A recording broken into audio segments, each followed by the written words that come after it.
Publius Rutilius Rufus was a prominent Stoic philosopher in the late Roman Republic. He studied under Panetius, a respected Stoic who observed that people engaged in public affairs face daily troubles and sudden dangers. This description fits Rutilius well, as he confronted daily challenges and the corruption of Rome with rare determination and integrity. As a promising young man in a rapidly expanding empire, Rutilius' future appeared bright and limitless. He was well-educated and skilled, described as sharp and systematic. His Stoic philosophy was evident. He exemplified the self-sufficiency that Stoicism promotes. However, living in a time of political intrigue and violence, it was inevitable that Rutilius would become a target. He found himself at the center of a major controversy, leading to what writer Mike Duncan called the storm before the storm. In 94 BC, Rutilius was sent to the province of Asia, present-day Western Turkey, to reform a corrupt tax system. The powerful tax farming companies in Rome, upset by his reforms, conspired to accuse him of corruption. The charges were absurd, as Rutilius was known for his integrity and would later be cited by Cicero as the ideal Roman administrator. Faced with this farce, Rutilius refused to defend himself, rejecting the legitimacy of the accusations. Consequently, Rutilius lost his property and was exiled. He was given the honor of choosing his place of exile and selected the very city he was accused of defrauding.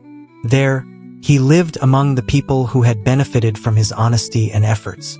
Was he bitter or broken by this injustice? No, he seemed unaffected. He continued his life and work, even writing his history of Rome during his exile. When a friend tried to reassure him about the potential for exiles to return during a likely civil war, Rutilius responded, questioning what sin he had committed to warrant a more unhappy return than departure. However, others were furious about the treatment of this honorable man. Rutilius' situation escalated partisan tensions in Rome, ultimately leading to the significant civil wars of the 80s BC. 200 years later, Marcus Aurelius might have reflected on Rutilius' example when he reminded himself that he could only control his character, regardless of public opinion. Under immense pressure, Rutilius stood firm. He did not compromise. He embodied the Stoic ideal of maintaining a committed mind despite external challenges. The warning about human nature in the Old Testament states not to follow a multitude to do evil. This idea that the judgments of the mob can be dangerous is timeless.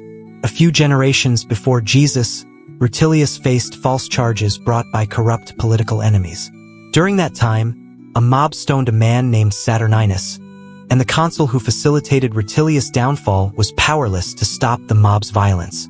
Napoleon famously stated that when the mob gains the day, it ceases to be a mob and becomes the nation. The Stoics would have been appalled by this, just as they were horrified by how Rutilius was falsely accused, his reputation tarnished, and his possessions seized. When we read about someone like Rutilius, who, under immense pressure, refused to yield or compromise, we should reflect. Are we standing apart from the rushing currents of public opinion, or are we being swept up in them? Are we thinking for ourselves, or allowing the prevailing sentiment to dictate our views? When history provides clarity on past events, will we be proud of what we said and believed, or ashamed?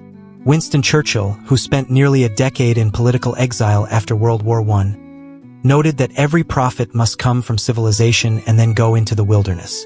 This means one must understand a complex society and then spend time in isolation for reflection. The difficult period Rutilius experienced was not merely a bad chapter in his life, it was a formative experience that strengthened his character and clarified his priorities. He was not bitter about the false accusations. Instead, he chose to return to the very people who appreciated his integrity and hard work. Resilience and strength are not given to us, we must earn them. They can only be developed through challenges, in the wilderness of our lives, where we are forced to adapt to circumstances beyond our control.